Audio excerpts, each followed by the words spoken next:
Bring yourself back online.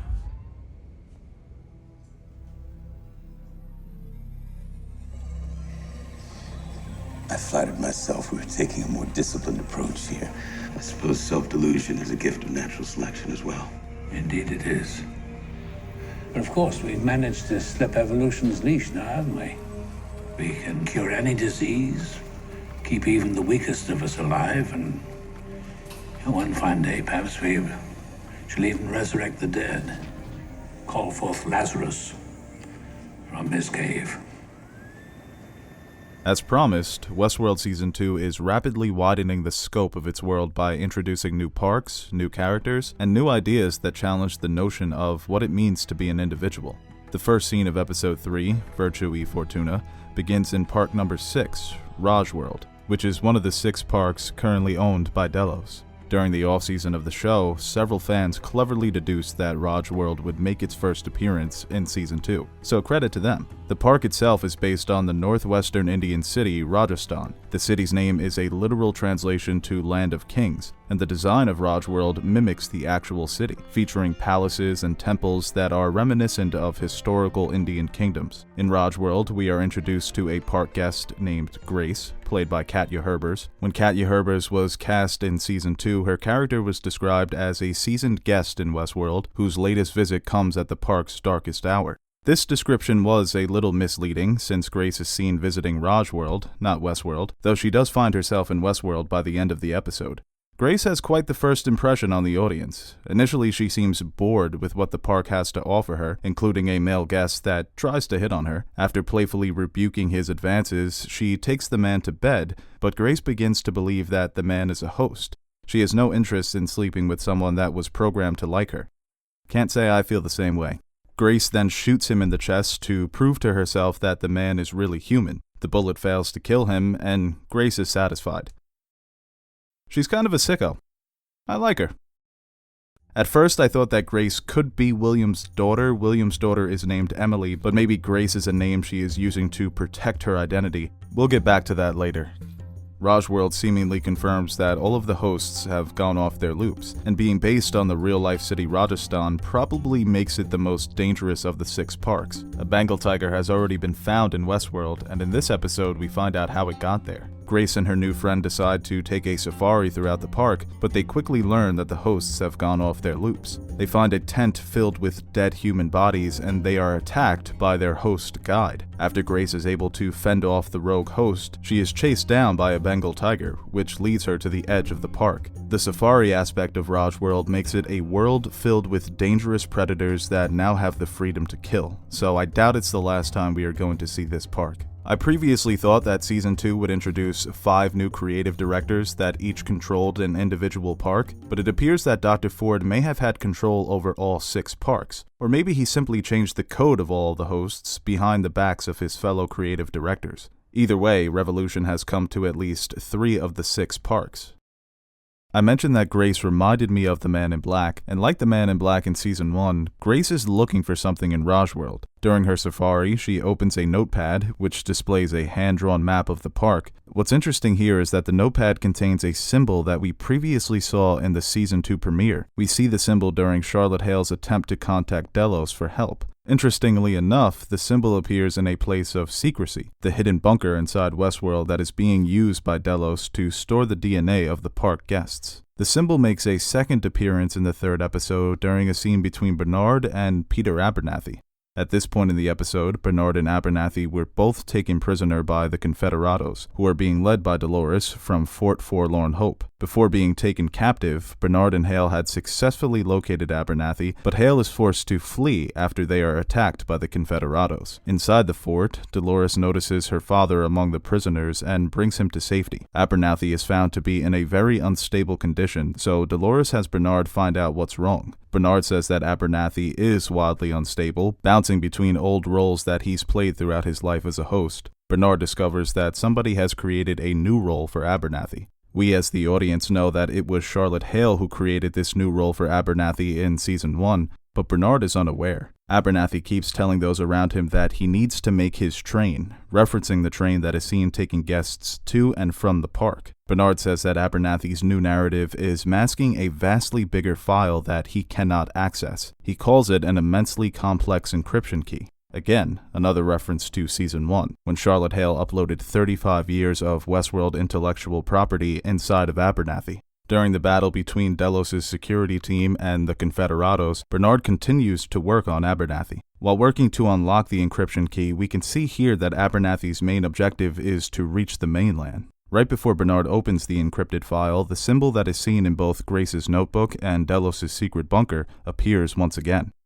Now, the first thought that came to mind is that this symbol represents William's special project that he began developing 30 years ago. In our last theory video, we speculated that William's special project involved using the hosts to build perfect clone replicants of Westworld's human guests. Since the guests of Westworld are some of the most powerful and influential people in the world, Delos could use these clones to further their interests. Delos would dispose of the human bodies and send the clones back into the real world under Delos' command, essentially making Delos the most powerful conglomerate in the world. We speculated that this is what William considers to be his biggest mistake. 30 years ago, he told Dolores that Westworld was capable of answering a question that no one has ever dreamed of asking. He takes her to the construction site of this special project that he has been developing. 30 years later, William considers it to be his biggest mistake, and Dolores considers it to be a weapon. If this secret was to get out, it would completely break the world.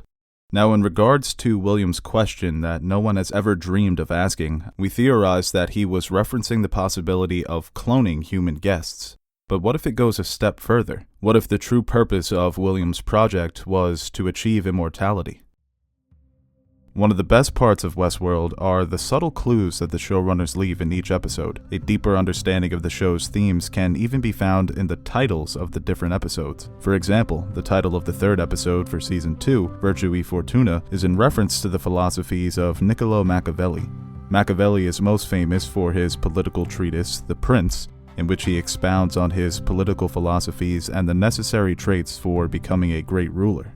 The title of this third episode can be seen as a reference to Dolores' transformation in Season 2. With each passing episode, she becomes more and more of a true Machiavellian prince. In this episode, she has shown a mastery of the art of war, using her own troops to bait and destroy her enemy. She is shown to be diplomatic and understanding when negotiating with Colonel Brigham, yet she displays a ruthless pragmatism when she betrays him and his men.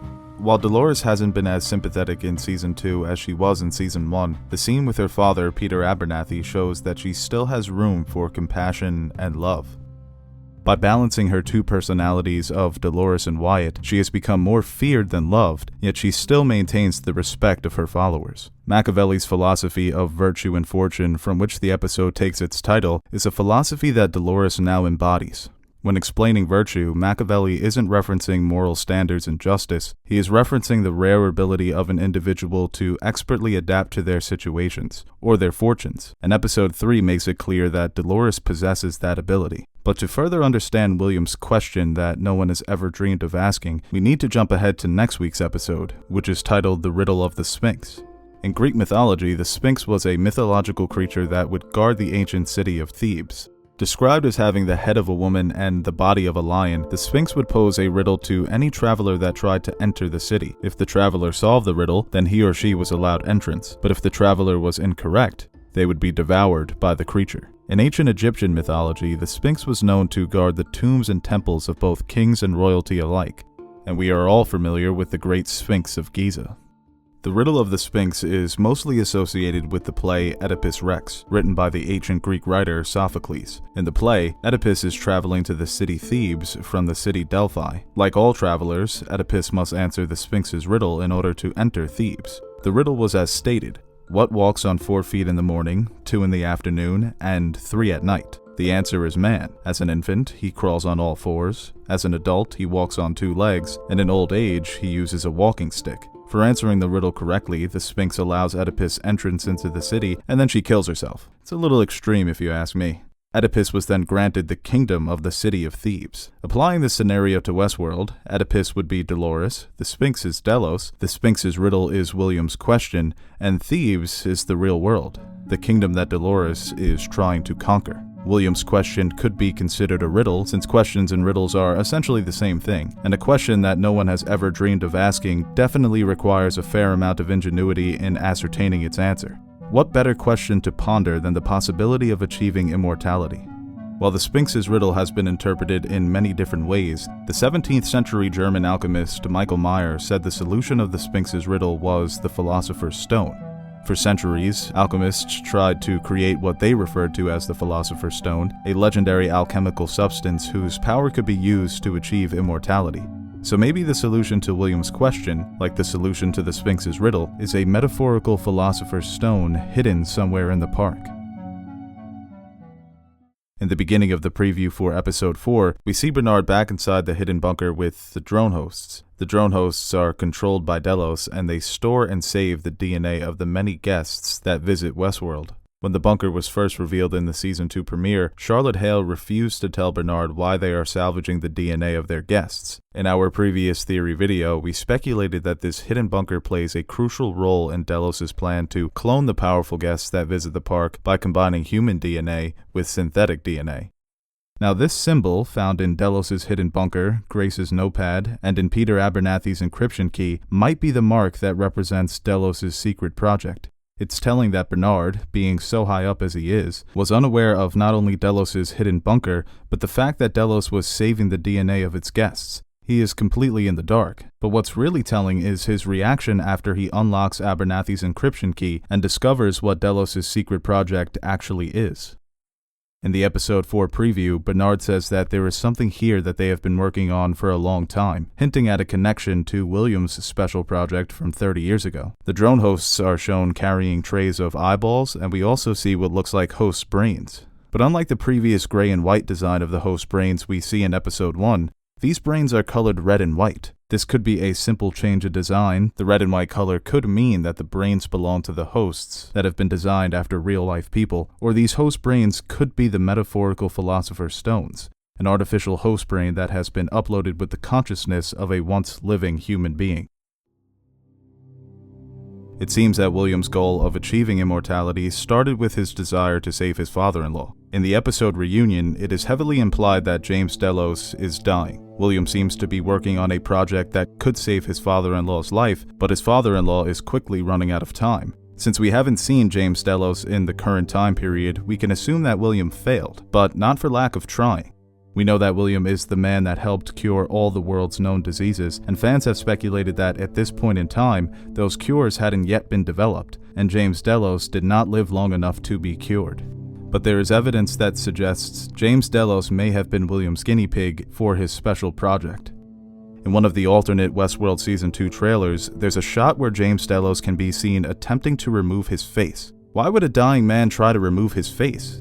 He's already dying. It seems a bit drastic, unless if this isn't James Delos. Well, not James Delos in his human body. Maybe William did find a way to successfully transfer the consciousness of his father-in-law into the body of a host. In this moment, James Delos might be having a mental breakdown, which would be expected. It's similar to a person having an organ transplant where the organ doesn't respond to the body. In this case, it's a consciousness not responding to a synthetic host. Another possibility is that William discovered a way to create hosts that could mimic the memories and consciousness of a specific human being. Instead of transferring a person's consciousness into a host body, you would create a perfect replica of that specific person, similar to a clone. It would be a figurative form of immortality, where you would die, but your host clone would live on, and everyone in your life wouldn't be able to tell the difference. Upon meeting his clone, James Delos might have had an existential crisis, not knowing whether or not he is human or host.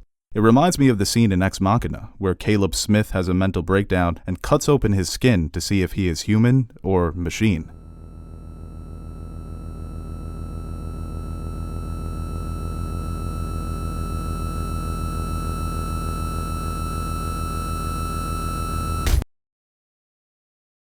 Going back to the Episode 4 preview, William is heard talking to Major Craddock. He says, "I know something you don't.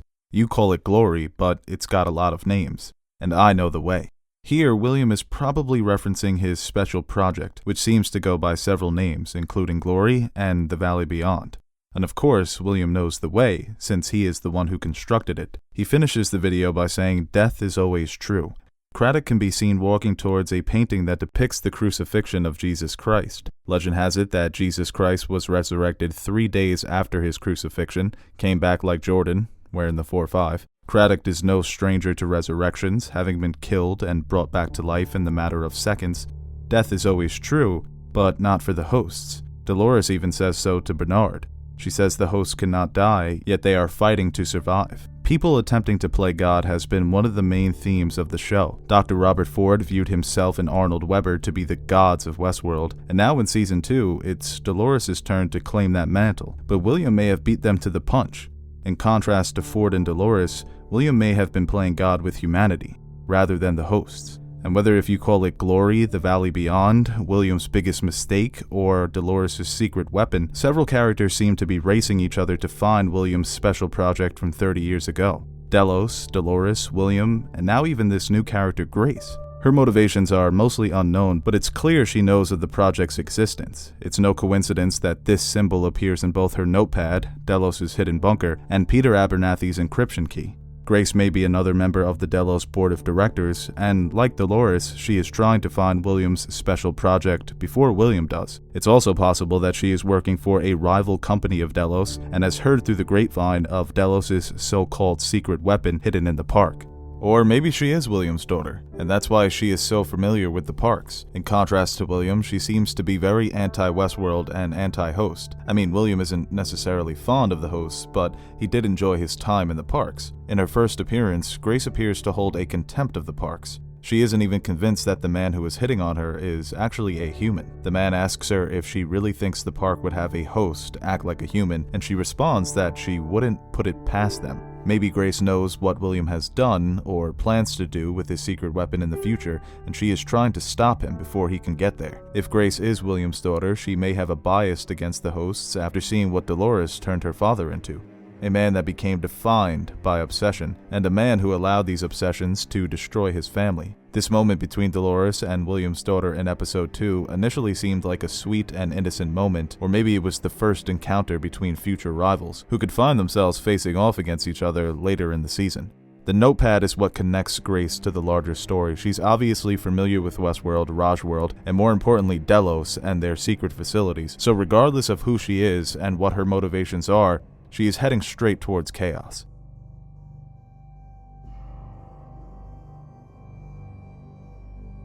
With all that said, Peter Abernathy remains the golden goose. In episode 3, Delos was able to acquire Abernathy during the battle with the Confederados, but he eventually slips through their fingers, as told to Bernard by Charlotte Hale during the present time period. Dolores did try to save her father, but she fails. Since we know that Delos will eventually lose Abernathy again, there's a chance that Dolores might reunite with her father and use the knowledge that he is storing inside of his brain to her advantage. One theory states that William's special project that Dolores wants to use as a weapon is a satellite that allows Delos to control the clone hosts that they've sent out into the real world. We've already seen characters like Maeve effortlessly take full control of the hosts without even speaking, and the employees of Westworld used to have that same power over the hosts. So if Dolores can somehow take control of the clone hosts that are currently controlling the world, it would make her the most powerful person, or host, alive.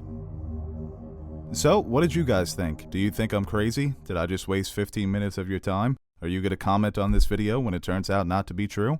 Let me know. I tend to be wrong about a lot of things. I thought we were all dead in 2012.